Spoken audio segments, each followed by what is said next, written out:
Hello everyone, welcome back to my channel. So today I'm showing off what I did over the last week. As you can see in front of you, this is the tactical squad I showed in my last video, and next to them we have the despoiler squad so far. So I have 10 of them here. One of them just needs the base completed, and I plan to add another 10 to this squad eventually. But I'm taking a break from troops at the moment because, you know, I've done the tactical squad, I've done the despoiler squad, and I've also been working on the lascannon squad. So I need to take a little break from troops for a bit. I'd like to try some of the vehicles. So I've also got the jet bikes and the rhino here.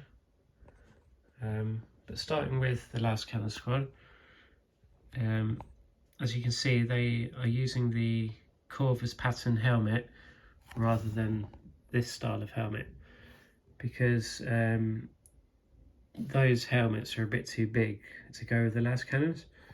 So I've opted for the Corvus pattern helmet, or the beakies if you like to call them that, and I think it works quite well with this squad. This is like my tank hunter squadron, so you know, 10 lascannons I think will do the job. But yeah, I've got them up to this standard. I'll just show a couple of them off at a closer view. So as you can see, I haven't used the shoulder pads which I normally use, which are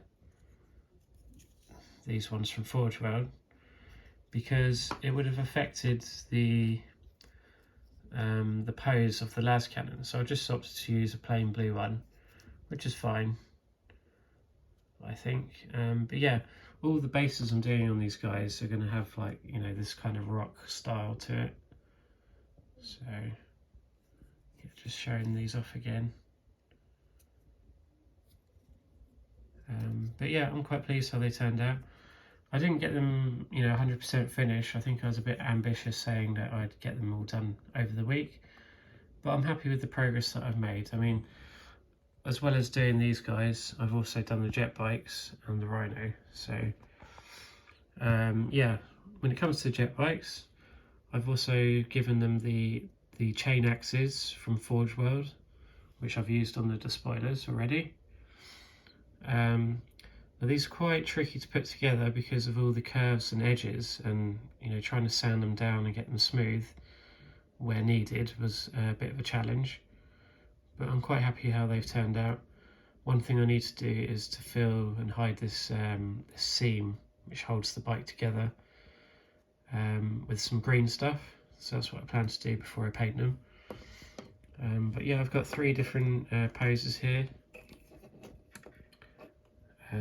which is kind of cool, and I've also given them the melter guns because I think they look the coolest, to be honest. And you know, I'm not going for you know, the best army or the best possible fitting that you can have on the army. I'm going for what I think the World Eaters would use and what I think looks the coolest. So it's not for any gameplay purposes, it's just what I like. So yeah. And yeah, finally we come to the rhino, which was a bit daunting to me to build because I haven't built a vehicle of this size in quite a long time.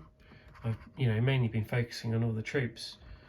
So yeah, it was a nice change to actually build this, and I'm quite pleased how it came out. There are a few gaps I had to you know, fill with green stuff, but I think it's come out quite alright. So I'm looking forward to painting this up at some point. You know, I think the next video next week should show some of the paint on. Who knows, I might have it complete, but I don't want to promise you something I can't deliver. So I'm just going to say wait and see on that. But yeah, I'm very happy how this army is coming along. I'm really pleased with the scheme I'm going for. Oh yes, the 3 heads here which are missing are going to be, you know, open heads like this guy here or this guy here, you know, different variations, just to make the army look make the army look that much more unique. So yeah, I hope that looks good at the end of it. And also, yeah, as regards to how I build the rocks for these bases, it's just using cork and breaking them up into pieces, and trying to make them as different as possible. So all of these are going to be broken up, and I've experimented with a few here. But yeah, that is everything for this video. So if you like what you see, and you haven't subscribed already, you could do that, which would help me a lot. But yeah, thank you to all the comments and likes and subscriptions that I received over my last few videos. It's been a great morale booster and motivation to me, and I'm quite surprised how over the last 3 videos I've gained about 13 subscribers, which is a lot for me, being a small channel, so I really appreciate that. Thank you guys. But yeah, that's everything for this video, so thank you for watching again, and I will see you again next week. So thanks for now, and bye for now.